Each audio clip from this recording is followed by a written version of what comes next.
இப்போ நான் ஒரு தொழில் பண்றேன். அந்த பண்ணக்கூடிய தொழில்ல எனக்கு வருமானம் நெறையா வரணும். கடனே இருக்கக்கூடாது. வசதிகள் அதிகமா பெருகணும். அதுக்கு நான் பண்ற தொழில் மூலம் வருமானம் வந்தா தான் நான் ஜெயிக்க முடியும். இந்த மாரி ஒரு மனிதன் நெனைக்கிறாருன்னு வச்சுக்கங்க. அது நீங்களா கூட இருக்கலாம், நானா கூட இருக்கலாம். அப்படிப்பட்டவங்க என்ன பண்ணணும்னா, நம்ம பண்ற தொழில்ல ஜெயிக்கணும், பணம் காசு சேரணும், பிரச்சனை இல்லாம தொழில்ல பணம் சம்பாரிக்கணும்னா, நீங்க பண்ண வேண்டியது சிம்பிளான ஒரே ஒரு விஷயம். என்ன விஷயம்னா, உங்க மாமியார் கூட எந்த வகையிலும் உங்களுடைய விரோத மனப்பாங்கு காட்டக்கூடாது.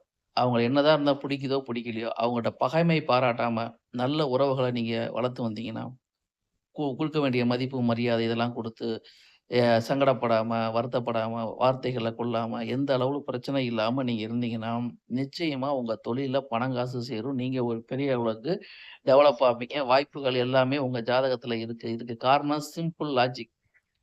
ஒரு ஜாதகத்துல 10ஆம் இடம் அப்படிங்கிறது தொழில குறிக்கும்.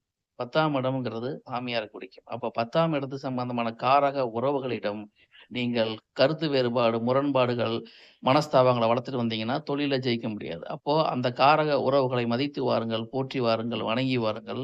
நிச்சயமா நீங்க உங்க தொழில்ல உயர்வது உறுதி அப்படிங்கிறது முழுக்க, முழுக்க நீங்க இன்னைக்கு தெரிஞ்சுக்க வேண்டிய ஒரு முக்கியமான தகவல். மீண்டும் அடுத்த டாபிக்ல பார்க்கலாம். பாய்.